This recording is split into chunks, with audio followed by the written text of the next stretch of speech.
मेरे प्यारे बच्चों, या तो मेरे प्यारे बच्चों, पिछली बार हम पढ़ रहे थे इलेक्ट्रिक फ्लक्स। थोड़ा और एक बार रफली इसको पढ़ेंगे और इसके ऊपर एक दो क्वेश्चन करके आगे बढ़ेंगे। देखो, थोड़ा सा अगर हम रिवाइज करवाएं आपको, तो इलेक्ट्रिक फ्लक्स का मतलब मैंने आपको बताया था कि भाई इलेक्ट्रिक फील्ड के फ्लो को मेजरमेंट करना, number of electric field lines को मेजरमेंट करना। और मेजरमेंट करने के लिए फॉर्मूला क्या बना कि भाई कितना इलेक्ट्रिक फील्ड कितने एरिया को कट कर रहा है, ई डॉट ए। लेकिन हमें पता है जहां पर भी डॉट हो, पूरी फिजिक्स में डॉट का मतलब होता है कॉस थीटा। तो ये हो गया electric field area cos of theta. लेकिन मैंने आपको बताया था यहां पर जो एंगल लेना होता है, ये जो हम एंगल लेते हैं, अगर नहीं भी बताया तो बता रहा हूं दोबारा देखो, इलेक्ट्रिक फ्लक्स की डेफिनेशन हम पढ़ चुके। इलेक्ट्रिक फ्लक्स का फॉर्मूला होता है ई डॉट ए, और डॉट का मतलब होता है कॉस थीटा। तो ये एंगल किसके किसके बीच में लेना है? तो ये जो एंगल होगा वो होगा electric field vector and area vector के बीच का। ये जो एंगल है electric field and area vector के बीच का, एरिया वेक्टर के बीच का। अब तुम बोलोगे हमें समझ नहीं आया। क्या बोलोगे? हमें समझ नहीं आया, बताओ ये क्या कर रहे हो आप? एरिया वेक्टर वेक्टर क्या कर रहे हो, समझा रहा हूं। देखो, मैंने कहा कि जैसे मान लो ये पेपर है, इस पेपर को हथेली बना दिया मैंने, ये हथेली मेरा पेपर है। तो ये जो पेन है आउटवर्ड नॉर्मल, ये है एरिया वेक्टर। तो मान लो ये हमारा इलेक्ट्रिक फील्ड है, मान लो ये जो पेन है मेरा इलेक्ट्रिक फील्ड है। तो ये इलेक्ट्रिक फील्ड और ये एरिया वेक्टर, तो दोनों में एंगल है 180। कितना है? तो आपको ये एंगल लेना है, समझे? अब मान लो मैं कहूं कि ये मेरा है एरिया, तो ये पेन क्या होगा? Area vector. और ये मेरा इलेक्ट्रिक फील्ड है, तब एंगल हो गया 90। कितना हो गया? क्योंकि एरिया वेक्टर ऊपर है और इलेक्ट्रिक फील्ड इधर है, तो दोनों में एंगल कितना हो गया? 90। तो एंगल हमेशा एरिया वेक्टर का लेते हैं। कौन सा लेते हैं? एरिया वेक्टर का लेते हैं। तो ये इलेक्ट्रिक फ्लक्स का फॉर्मूला है और ये थ्योरी है कि भाई angle between area vector and electric field. अब ये वाला पार्ट मैं आपको कराऊंगा, उससे पहले मैं एक दो क्वेश्चन आपको करवाता हूं ताकि आपको फील आए कि मैं क्या कह रहा हूं। जैसे पहला क्वेश्चन अगर मैं लूं कि मैंने कहा यहां पर कोई एरिया है, ठीक है, कोई भी एरिया है, ठीक है, कोई भी एरिया है, और तो उसका एरिया वेक्टर इस तरफ होगा आउटवर्ड नॉर्मल। तो ये इसका एरिया वेक्टर है। मान लो मैंने कहता 20 मीटर स्क्वायर, 20 मीटर स्क्वायर, और आई कैप लिख दिया मैंने कि भैया एरिया वेक्टर है इस तरफ, आई मतलब एक्स की तरफ। और मैं कहता हूं कि भैया जो इस तरफ इलेक्ट्रिक फील्ड है हमारा, जो हमारा इलेक्ट्रिक फील्ड है, वो इलेक्ट्रिक फील्ड हमारा इस तरफ है, और इलेक्ट्रिक फील्ड की वैल्यू दे दी उसने 10 न्यूटन पर coulomb I cap by chance. तो आपको निकालना है फ्लक्स। तो फ्लक्स का फॉर्मूला होता है ई डॉट ए। या तो आप ये इस्तेमाल कर लो, या तो फ्लक्स पे कौन सा इस्तेमाल कर लो? ई ए कॉस थीटा। दोनों से आंसर सेम ही आएगा। अगर आप वेक्टर वाले तरीके से करते हो तो देखो, आपको पता है ई डॉट ए मतलब ई और एरिया को मल्टीप्लाई करना है। तो इलेक्ट्रिक फील्ड है 10, एरिया कितना है? 20। तो हम आई वाले को आई से मल्टीप्लाई कर देंगे। इसको बोलते हैं डॉट प्रोडक्ट। क्या बोलते हैं? डॉट। और डॉट प्रोडक्ट में आई को आई से मल्टीप्लाई करते हैं, जे को जे से मल्टीप्लाई करते हैं, के को के से। तो आई को आई से मल्टीप्लाई कर देंगे, मतलब 20 को 10 से मल्टीप्लाई कर देंगे। कितना आ जाएगा बताओ? 200। तो ये फ्लक्स हो गया आपका। अब आपको इस तरीके से करना है इलेक्ट्रिक फील्ड, तो इलेक्ट्रिक फील्ड है 10, एरिया कितना? एरिया है 20, और एंगल कौन सा लेना है? एंगल कौन सा लेना है? तो एंगल लेना है इलेक्ट्रिक फील्ड, ये जो इलेक्ट्रिक फील्ड है, एंड एरिया वेक्टर, जो एरिया वेक्टर है, कितना एंगल? 0 degree, cos 0 degree. तो फ्लक्स कितना आ गया? वही 200।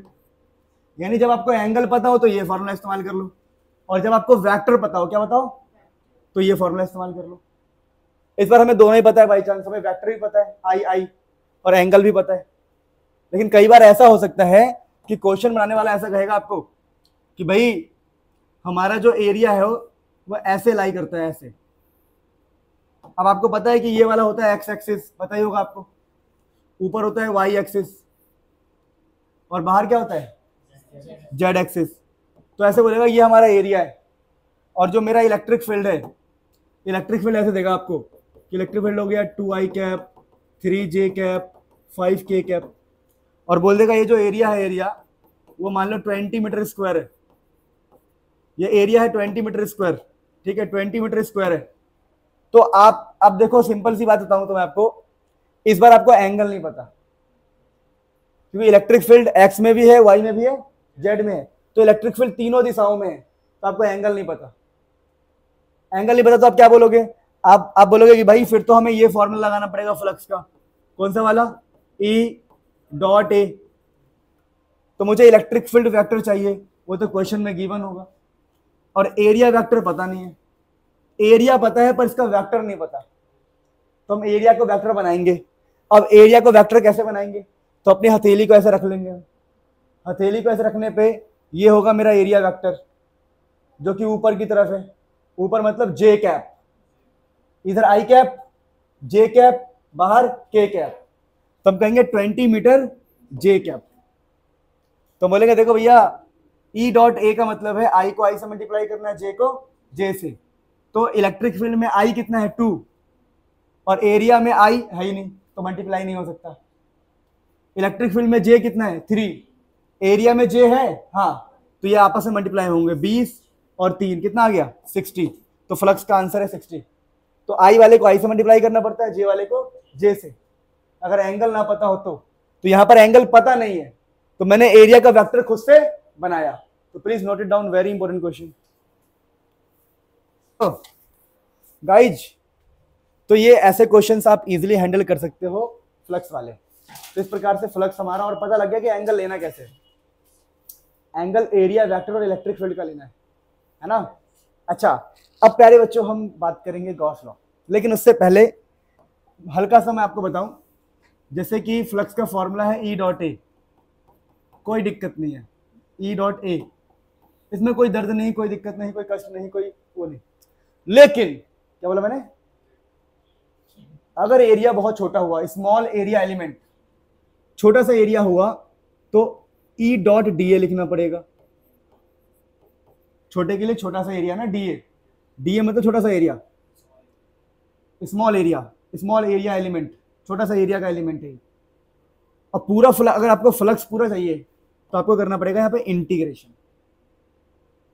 ये पूरा फ्लक्स है पूरे एरिया के लिए, तो छोटे से एरिया से पूरा फ्लक्स निकालने के लिए करना पड़ता है इंटीग्रेशन। और इंटीग्रेशन यहां पर एक ऐसे लगा रहा हूं मैं, इसका मतलब है क्लोज इंटीग्रल, क्लोज इंटीग्रल, कि इंटीग्रेशन करना है पूरे क्लोज, पूरा ही करना है इंटीग्रेशन।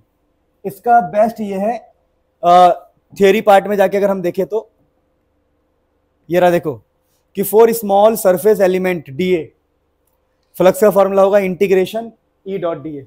तो ये फ्लक्स का फॉर्मूला है नॉर्मल एरिया के लिए, मतलब पूरा प्रॉपर एरिया के लिए, ये है छोटे से एरिया के लिए। नोट करके खत्म करो, फिर आगे बढ़ते हैं गॉस लॉ की तरफ, चैप्टर खत्म करेंगे आज। तो फाइनली बेटा हमने बढ़िया से फ्लक्स को समझ लिया मेरे सुंदर बच्चों, ठीक है। कोई कह रहा है गलत फहमी हो गई आपको, सुंदर मत बोलो, ठीक है। तो अब पढ़ेंगे हम गॉस थ्योरम। क्या पढ़ेंगे हम? Gauss theorem. अब ये गॉस थ्योरम क्या है, तो गॉस नाम के एक साइंटिस्ट थे, उन्होंने एक थ्योरम दिया। उन्होंने कहा भाई तू फ्लक्स पढ़ रहा है, मैंने कहा भाई फ्लक्स पढ़ रहे हो। तो उन्होंने कहा कि फ्लक्स कैसे पढ़ रहे हो आप बताओ फ्लक्स कैसे पढ़ रहे हो। हम कह रहे भैया इलेक्ट्रिक फील्ड कितने एरिया को कट कर रहा है, इलेक्ट्रिक फील्ड कितने एरिया को कट कर रहा है, मल्टीप्लाई करूंगा फ्लो मिल जाएगा, फ्लो मतलब फ्लक्स। गॉस हंसता है 2 बार, कहता भाई देखो मैं आपको एक आसान तरीका दे रहा हूं, इलेक्ट्रिक फील्ड कौन पैदा करता है। ऐसे उन्होंने बोला देखो कि एक स्फीयर ले लो, मान लो उसमें एक चार्ज रखो, चार्ज, तो कुछ ना कुछ इलेक्ट्रिक फ्लक्स होगा यहां से यहां, मतलब इलेक्ट्रिक फील्ड का फ्लो होगा नहीं होगा, कुछ ना कुछ फ्लो तो होगा। तो वो कह रहे हैं देखो भैया बात ऐसी है कि अगर आपने कोई चार्ज पार्टिकल लिया, सपोज करो चार्ज पार्टिकल क्यू है, तो मान लो यहां पर फ्लो है 4 लाइन्स का, कितने लाइन्स का, 4 इलेक्ट्रिक फील्ड लाइन्स का फ्लो है। तो अगर उसी स्फीयर के अंदर आप 2Q लोगे तो फ्लो कितना हो जाएगा, दुगना हो जाएगा। अगर 3Q लोगे तो फ्लक्स कितना हो जाएगा, फ्लो जो है फ्लो वो 3 गुना हो जाएगा, फ्लो बढ़ जाएगा ना। तो उन्होंने कहा भाई बड़ी सिंपल सी बात बता रहा हूं, देखो जो इलेक्ट्रिक फ्लक्स है वो डायरेक्टली प्रोपोर्शनल टू चार्ज, जितना ज्यादा चार्ज होगा उतना ज्यादा फ्लो। चार्ज का मैग्नीट्यूड बढ़ेगा तो फ्लो भी क्या होगा, बढ़ेगा। नहीं समझ में आया? चार्ज है ज्यादा तो इलेक्ट्रिक फील्ड का ज्यादा, चार्ज और ज्यादा इलेक्ट्रिक फील्ड और ज्यादा, चार्ज और ज्यादा इलेक्ट्रिक फील्ड, यानी flux is directly proportional to charge. और यहां पर एक कांस्टेंट हम लगाएंगे क्यू अपॉन में एप्सिलॉन नॉट, जो परमिटिविटी ऑफ मीडियम है। प्रोपोर्शनलिटी कांस्टेंट मान लो आप लोग, ये तो अपने हिसाब से बता रहा हूं मैं। ये है आपके फ्लक्स का फॉर्मूला है, यही गॉस लॉ है। तो गॉस ने क्या बोला कि भैया अगर किसी इनक्लोज्ड सरफेस के अंदर, किसी इनक्लोज्ड बंद सरफेस के अंदर चार्ज है, तो इलेक्ट्रिक फील्ड का जो फ्लो है उस चार्ज पर ही डिपेंड करेगा। चार्ज अगर ज्यादा होगा तो फ्लो ज्यादा होगा, चार्ज कम होगा तो फ्लो कम होगा, चार्ज नहीं होगा तो फ्लक्स नहीं होगा। लॉजिकल है कि नहीं है? तो यही है गॉस थ्योरम कि गॉस थ्योरम कहता है flux through a enclosed body, enclosed surface is 1/एप्सिलॉन नॉट, 1/एप्सिलॉन नॉट टाइम्स चार्ज। चार्ज समझ में आया? तो उसने, तो गॉस साहब ने क्या बोला, आप पढ़ लेंगे एक बार, इसको रीड कर लेंगे, फिर हम एप्लीकेशन ऑफ गॉस पढ़ेंगे, कुछ न्यूमेरिकल्स करेंगे और चैप्टर को दफा दफा कर देंगे। देखो ये रहा, पढ़ो कि according to Gauss's theorem the electric flux through a close surface is 1/एप्सिलॉन नॉट टाइम्स चार्ज इनक्लोज्ड। कितना चार्ज अंदर है उस पर डिपेंड करेगा, अंदर के चार्ज पर डिपेंड करेगा। तो that is your Gauss theorem. Please note it down, फिर हम आगे बढ़ते हैं। सो दोस्तों ये आप नोट कर लेंगे, सिंपल सा है। अब काम की बात करते हैं। तो एक आदमी आया, उसने कहा यार दोस्त, अभी तो तुमने बताया था कि फ्लक्स का ये फॉर्मूला होता है ई डॉट ए, फिर तुमने कहा कि फ्लक्स का एक ये फॉर्मूला होता है ई डॉट डी ए का इंटीग्रेशन। नहीं समझे कि एक बार आप कहते हो कि इलेक्ट्रिक फ्लक्स का फॉर्मूला ये है, फिर फॉर्मूला ये है ई डॉट डी ए, फिर तुम एकदम से आते हो कहते हो फ्लक्स का फॉर्मूला ये है। कहना क्या चाहते हो भाई? सभी फ्लक्स के फॉर्मूले हैं, सिंपल ये कहना चाहते हैं। लेकिन अगर ये भी फ्लक्स है, मतलब इनका जो लेफ्ट हैंड साइड है इक्वल है, तो राइट हैंड साइड भी क्या होगा, इक्वल। तो राइट हैंड साइड इक्वल करने से हमें पता क्या मिलेगा, ई डॉट डी ए का इंटीग्रेशन ये वाला इक्वल टू चार्ज अपॉन में एप्सिलॉन नॉट। तो मैथमेटिकली इसको भी गॉस थ्योरम ही कहते हैं, गॉस लॉ ही कहते हैं। देखो तो आगे यही बताया गया है कि हमें पता है कि फ्लक्स का एक ये फॉर्मूला होता है ई डॉट डी ए या डी एस, जो मर्जी लिख लो, डी ए लिख लो डी एस लिख लो, फर्क नहीं पड़ता, सरफेस एरिया होता है ना। तो ये हमारा कि गॉस थ्योरम मैथमेटिकली कैसे बात करेंगे, ये फर्स्ट फॉर्मूला, ये फ्लक्स का दूसरा फॉर्मूला, कंबाइन करने पे क्या मिलेगा, ई डॉट डी ए का integration, e dot d a का integration q upon epsilon not. Gauss theorem mathematically note कर लो। समझ में आया फटाफट? तो प्यारे बच्चों यही था आपका गॉस थ्योरम। अब होगा असली गॉस थ्योरम। अब ना हम कुछ क्वेश्चंस करेंगे। So finally we are going to do questions on Gauss theorem. हमने गॉस थ्योरम को एक बार पढ़ लिया, अब हम करेंगे क्वेश्चंस ऑन गॉस थ्योरम। मतलब आप देखिए, सबसे पहले मैं आपको समझा दूं, फ्लक्स के लिए आपके पास है फॉर्मूला, एक तो ई डॉट ए। अब ये फॉर्मूला कब इस्तेमाल करना है, जब इलेक्ट्रिक फील्ड दिया हो या इलेक्ट्रिक फील्ड की बात हो। जब भी इलेक्ट्रिक फील्ड की बात होगी आपको इस फॉर्मूले को इस्तेमाल करना है।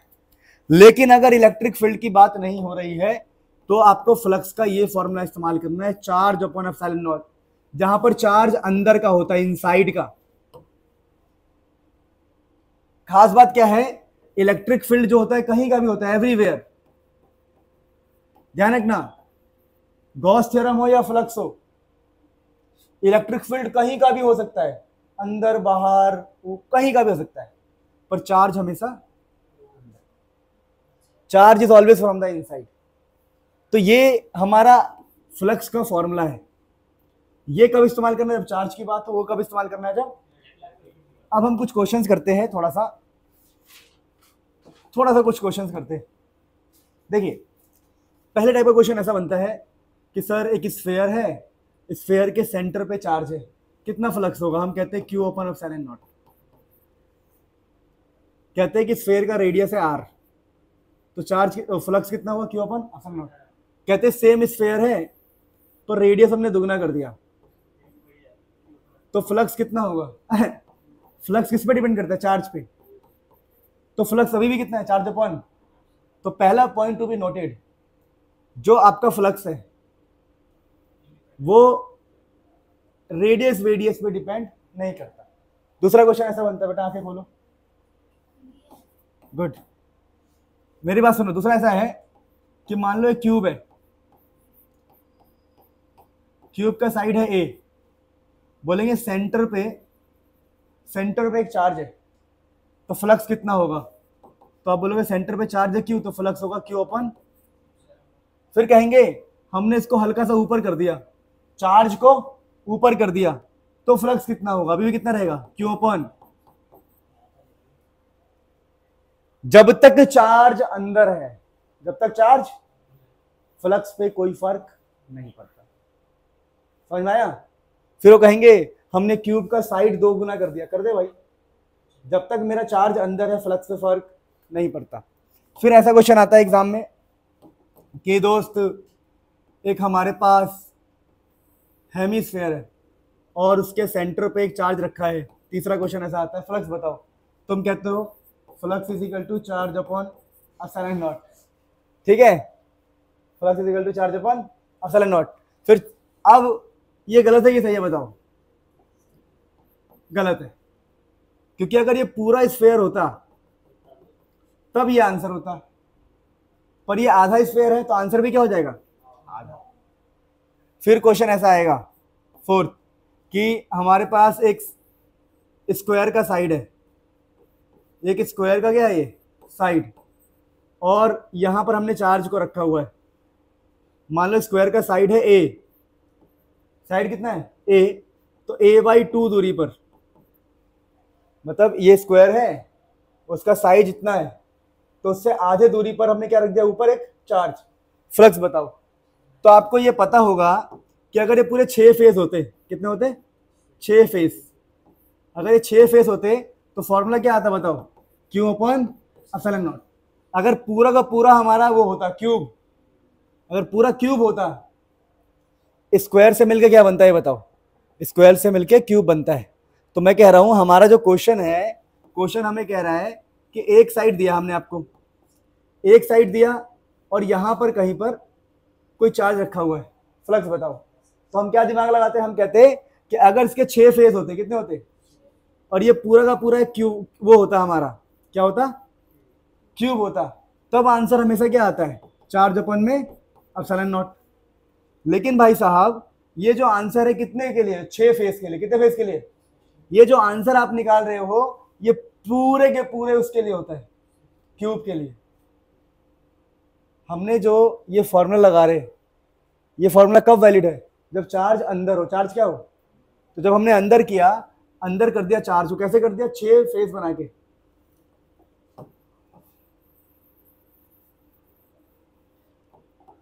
मैं कहता हूं ये हमारा क्यूब है, ध्यान देना,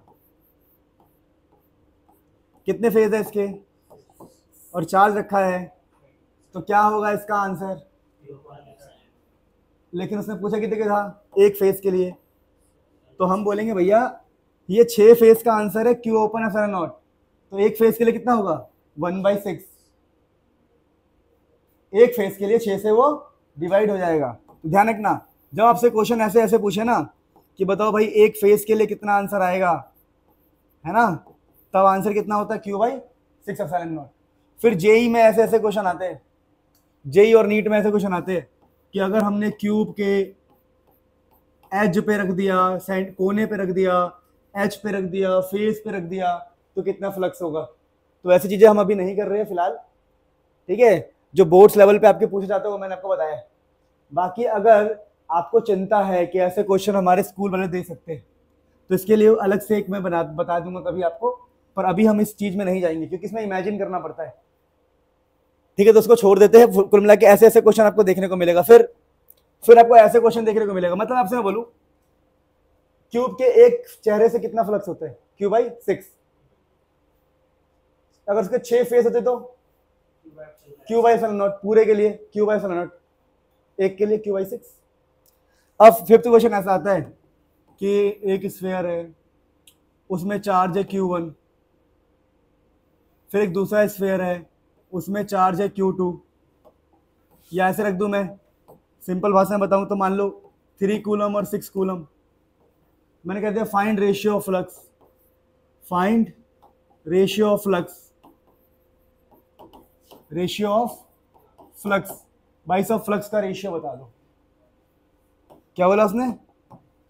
फ्लक्स का रेशियो बता दो। हमने कहा अच्छा फ्लक्स का रेशियो, मान लो फर्स्ट सरफेस है S1, दूसरा है S2, तो हमने कहा भैया फर्स्ट सरफेस से कितना फ्लक्स होगा, तो पहले सरफेस में कितना चार्ज है बताओ, 3/ε0।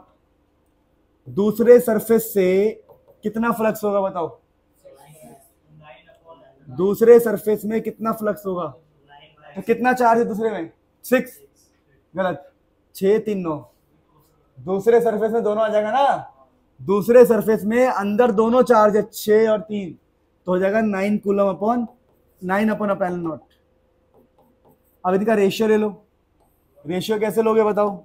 मान लो मैंने लिख दिया 5/1/2, तो 3/9 है ना, तो 1/3।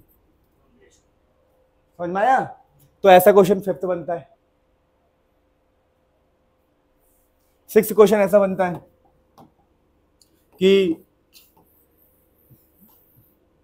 2 coulomb, 3 coulomb, -4 coulomb, 8 coulomb, 12 coulomb, 102 coulomb, कुछ बोलेंगे फ्लक्स फाइंड कर बेटा। फ्लक्स क्या होगा? फ्लक्स में हमेशा चार्ज अंदर का लेते, क्या लेते? तो अंदर का चार्ज कितना है? 2 3 5 में से 1 गए, 2 3 5 में से 4 गए, 1, यानी 3 + 2 - 4/ε0। अंदर के सबको जोड़ दो तो 3 + 2 - 4/ε0, तो आ गया 1/। समझे?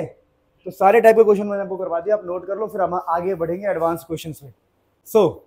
ऐसे बेसिक क्वेश्चंस में आपको ध्यान रखना है, चार्ज अंदर का लेते हैं, और जो Q/ε0 होता है वो पूरे क्लोज बॉडी के लिए होता है, पूरे क्लोज बॉडी के लिए, है ना। चलिए, तो ऐसे बेसिक क्वेश्चन आप हलवा बना दोगे। अब कैसे न्यूमेरिकल्स आते हैं जहां पर बच्चों को तकलीफ, दर्द, दुख सब होता है, तो उन न्यूमेरिकल्स की बात करते हैं। क्वेश्चन में ऐसा लिखा होता है कि ये x एक्सिस है, ये y एक्सिस है, ध्यान देना ये सबसे ज्यादा इंपॉर्टेंट न्यूमेरिकल्स है। ये x एक्सिस है, y एक्सिस है, और फिर यहां पे एक क्यूब रख दिया, यहां पर एक क्यूब रख दिया, देखते रहना ध्यान से, टफ क्वेश्चंस होते हैं ये। और बोलेंगे इस क्यूब का साइड मान लो A है, और ऐसा बोल देंगे कि यहां पे ना इलेक्ट्रिक फील्ड ऐसे जा रहा है x की तरफ, ऐसे बोल देंगे, लिख के देंगे कि जो इलेक्ट्रिक फील्ड है वो x की तरफ है। मान लो 10x² i कैप, और बोलेंगे find net flux, find net flux, ऐसा भी देते हैं, and charge enclosed, find net flux and charge enclosed. तो सबसे पहला स्टेप क्या होगा कि सर यहां मुझे इलेक्ट्रिक फील्ड दिया हुआ है, इलेक्ट्रिक फील्ड दिया हुआ है, तो मुझे फ्लक्स का ये फॉर्मूला इस्तेमाल करना पड़ेगा, E.A, या फिर ये वाला E.A cos थीटा। यही दोनों फॉर्मूला में इस्तेमाल करूंगा फ्लक्स के लिए, क्योंकि इलेक्ट्रिक फील्ड दिया हुआ है। अब देखिए, ठीक से देखिए हो क्या रहा है, अगर इलेक्ट्रिक फील्ड x की तरफ है, I मतलब इस तरफ, तो इस वाले सरफेस को कट करेगा और इस वाले को करेगा। अगर मैं कहता हूं भाई कि यहां मेरे हाथ में कोई क्यूब है, मान लो ये बोतल है, बोतल, तो इलेक्ट्रिक फील्ड इस वाले सरफेस को कट करते हुए निकलेगी और इसके मुंह से निकलेगी, दो सरफेस से इलेक्ट्रिक फील्ड कटेगा। तो हम बोलेंगे भैया बात ऐसी है कि हमारा पहला कट तो यहां पे लगेगा, तो यहां के फ्लक्स को बोल देंगे हम φ1, और फॉर्मूला आपको इस्तेमाल करना है E.A cos थीटा। अब तुम बोलोगे E.A cos थीटा क्यों इस्तेमाल करना है? क्योंकि आसानी से एंगल पता लग सकता है। कैसे? मैं आपसे बोलूं कि मैं इस वाले फेस को देख रहा हूं, तो एरिया वेक्टर कौन सा होगा? ये वाला, और इलेक्ट्रिक फील्ड किस तरफ है? इस तरफ, तो एंगल कितना है? 180। नहीं समझ में आया? इस वाले चेहरे के लिए एरिया वेक्टर इस तरफ है, इलेक्ट्रिक फील्ड। अच्छा सर, तो इलेक्ट्रिक फील्ड कितना है सर? 10x²। एरिया कितना होगा सर? तो इस स्क्वायर का एरिया कैसे निकालोगे बताओ? Side into side. Side area है, साइड ए, साइड कितना दिया है? अच्छा मैं और बता दूं आप लोगों को, यहां तक का डिस्टेंस मान लो है कुछ, यहां तक का भी डिस्टेंस कुछ ना कुछ दिया होता है। मान लो ये डिस्टेंस मैं लिख देता हूं 2a लिख देता हूं, मतलब 0 से लेके साइड तक का डिस्टेंस है 2a, क्वेश्चन में दिया होगा। ये काम की बात करते हैं। काम की बात क्या है कि मेरे को इलेक्ट्रिक फील्ड लिखना है, 10x² लिख दिया, फिर मुझे क्या लिखना है? एरिया। तो एरिया किसी साइड का कैसे निकालते हैं? किसी साइड का एरिया, मतलब किसी स्क्वायर का एरिया कैसे निकालते हैं हम? Side into side. तो क्यूब का साइड कितना है? ए। तो अगर ये ए है तो इसका भी साइड कितना होगा? ए। तो साइड इंटू साइड क्या होता है? एरिया। तो एरिया हो जाएगा ए का स्क्वायर, cos थीटा cos 180। अच्छा तो आंसर आ गया 10x² a² 180 का मतलब है -1। क्या मतलब है? अब मुद्दा ये है कि सर हम x की वैल्यू क्या पुट करें? तो पहले वाले सरफेस के लिए आपको 0 से लेके x एक्सिस की दूरी पुट करनी है 2a, समझे? तो 10 की जगह 10, x की जगह पर 2a का स्क्वायर इनटू में a², और ये माइनस यहां लग जाएगा। अच्छा तो क्या होगा इससे? -10 इंटू 2 माइनस, गलत, ये स्क्वायर ना स्क्वायर, 2 का स्क्वायर 4, तो -10 इंटू में 4 इंटू में a का स्क्वायर इंटू में a का स्क्वायर, तो -40 into a⁴। That is the flux 1। पहला फ्लक्स आ गया। अब आपको निकालना पड़ेगा यहाँ का फ्लक्स, जो आपका क्या होगा बताओ? φ2। ये ना बहुत इंपॉर्टेंट क्वेश्चन है। ये टफ लग रहा है? टफ बिल्कुल टफ नहीं है। बोलो क्यों? खाली E area cos theta, E की वैल्यू पुट करना है, एरिया की वैल्यू पुट करना है, एंगल पुट करना है cos 180 -1, फिर x की वैल्यू पुट करनी है, 2a था वो क्वेश्चन में गिवन होगा। φ2 कैसे निकालोगे? E क्या लिखोगे बताओ? E area cos theta. क्या लिखोगे? E area cos theta. फिर आप क्या बोलोगे? सर इलेक्ट्रिक फील्ड की वैल्यू कितनी है? 2x², एरिया की वैल्यू a²। अब रही बात angle, sorry electric field 10x² है ना, इलेक्ट्रिक फील्ड इज 10x²। अब सुनो, ये है फेस, एरिया वेक्टर बाहर, इलेक्ट्रिक फील्ड बाहर, एंगल 0। देखो ना इस फेस के लिए क्या होगा? सिंपल ध्यान रखना, पीछे वाले के लिए 180, आगे वाले के लिए 0 डिग्री। तो यहां पर हो गया cos 0 डिग्री। 10 की जगह 10, x की जगह पर कितना पुट करो बताओ? अब x की जगह तक, x आपको यहां तक के लिए पुट करना है, यहां तक के लिए x, तो 2a ये हो गया और a ये हो गया, तो कितना हो गया? 3a। यहां तक के लिए x कितना होगा? 2a 3a। तो x की जगह पर लिखोगे 3a का स्क्वायर, और एरिया की जगह पर a² तो है, cos 0 1 होता है।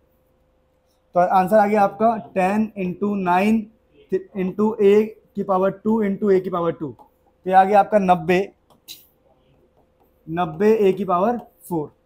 ये आपका हो गया φ2। अब जब आपको टोटल फ्लक्स समझ में आया, वाला आया, समझ में नहीं आया? 10 की जगह पे 10 है, बस x कितना हो जाएगा? a + a 2a। तो यहां से अगर हम नेट फ्लक्स निकालें, नेट फ्लक्स ऐसे निकालेंगे बताओ? फाई नेट निकालने के लिए दोनों को ऐड कर देंगे, φ1 + φ2। तो एक है 90 a4 और एक है -40, तो कितना आंसर आएगा बताओ? 50 a4 आएगा, क्योंकि एक 90 है प्लस का और एक माइनस का 40, तो 50 a4। ये आ गया आपका नेट फ्लक्स। तो क्वेश्चन में क्या निकालना था? नेट फ्लक्स एंड चार्ज भी निकालना। क्या निकालना था? तो चार्ज निकालने के लिए ऐसे करोगे, आप बोलोगे भैया वी नो फ्लक्स जो होता है वो होता है चार्ज अपॉन एप्सिलॉन नॉट, और फ्लक्स हम निकाल चुके हैं। फ्लक्स कितना है बताओ? 50 a4। तो 50 a4 इंटू में एप्सिलॉन नॉट कितना आ जाएगा? चार्ज। इसको इधर भेज देना, फ्लक्स की वैल्यू पुट कर दी, एप्सिलॉन नॉट को भेज दिया, समझ में आया? तो बस आ गया आंसर। असल नोट की वैल्यू भी चाहो तो पुट कर सकते हो, 8.85 10 की पावर -12। तो ऐसे क्वेश्चन आएंगे। ये क्वेश्चन 5 मार्क्स में आता है, टफ क्वेश्चन है, टफ कैटेगरी है, पर मुझे लगता नहीं कि टफ है, एक दो और प्रैक्टिस करेंगे तो आ जाएगा। बड़ा आसान है यार। इलेक्ट्रिक फील्ड और एरिया वेक्टर की डायरेक्शन ध्यान रखनी है बस। चलिए लेट्स हैव अनदर क्वेश्चन, ताकि आपको कंफर्टेबल फील हो। जैसे ये एक्स है, ये वाई है, मान लो एक यहाँ पर सिलेंडर रख दिया और कह दिया सिलेंडर का साइड है एल, और ये डिस्टेंस ही मान लो एल दे दिया मैंने, ठीक है। मैंने कहा यहाँ तक की दूरी भी एल ले लो, कोई दिक्कत नहीं। ये जीरो है, जीरो आपका, और हमने बोल दिया भाई इसका एरिया है 25 metre square. Area of circle कितना है? 25 मीटर स्क्वायर। या हमने कुछ भी और क्वेश्चन दे दिया ऐसा, इलेक्ट्रिक फील्ड इज 2 न्यूटन पर कूलम आई कैप। निकालो भाई फ्लक्स, करके दिखाओ, सिर्फ फ्लक्स निकालो, नेट फ्लक्स। चार्ज निकालना आप सीख ही गए, नेट फ्लक्स निकालो, नेट फ्लक्स निकालो। जिसका आंसर आ गया लिख दो फटाफट। चलो देखो, तो इसमें हम कैसे लिखेंगे, यहाँ का फ्लक्स निकालेंगे, φ1 electric field area cos 180 degree, याद है? इलेक्ट्रिक फील्ड है 2, एरिया है 25, cos 180 -1। फिर यहाँ का निकाल लो फ्लक्स। देखो इस बार ना इलेक्ट्रिक फील्ड में एक्स वैक्स नहीं है, तो इलेक्ट्रिक फील्ड का सिंपल वैल्यू पुट किया है। φ2 निकालेंगे तो electric field area cos 0 degree, electric field है कितना बताओ? 2, एरिया है 25, cos 0 1, तो ये हो गया -50, और ये कितना हो गया? +50। दोनों को जोड़ोगे तो आंसर क्या हो जाएगा? लेकिन यही क्वेश्चन कैसे करते अगर यहाँ लिखा होता है ऐसा कुछ, 2x i कैप लिख दूँ तो, तब ये क्वेश्चन कैसे करोगे? तो चीजें चेंज होगी, सेम नहीं आएगा। अब ऐसे करना पड़ेगा, देखो ध्यान दो ध्यान दो, हाँ अब ऐसे करना पड़ेगा कि जब हम फ्लक्स लिखेंगे तो इलेक्ट्रिक फील्ड एरिया cos 180, आपको पता है पहले वाले के लिए क्या होता है 180, क्योंकि इलेक्ट्रिक फील्ड उस तरफ है ना। अब यहाँ के लिए क्या लिख दूँ बताओ मैं? Electric field area cos 0 degree. अब प्रॉब्लम ये है कि इलेक्ट्रिक फील्ड में आ गया x, तो हमें संभाल के करना पड़ेगा। पहले वाले समझ में क्या था? इलेक्ट्रिक फील्ड में x नहीं था, तो सिंपल पुट के आंसर आ गया। तो इस बार इलेक्ट्रिक फील्ड की जगह 2x पुट करना पड़ेगा, एरिया की जगह पे 25, cos 180 -1। अब x कितना होगा? तो पहले सरफेस के लिए l, तो 2 इंटू l इंटू 25 माइनस, तो माइनस का 50l, φ1 कितना हो गया? माइनस का 50l। φ2 की बात करें तो इलेक्ट्रिक फील्ड कितना है? 2x, एरिया कितना है? 25, एरिया 25 है ना, cos 0 1। अब यहां पर x पुट करेंगे तो क्या आएगा? x होगा आपका l प्लस l, दूसरे के लिए क्या होगा? 2l।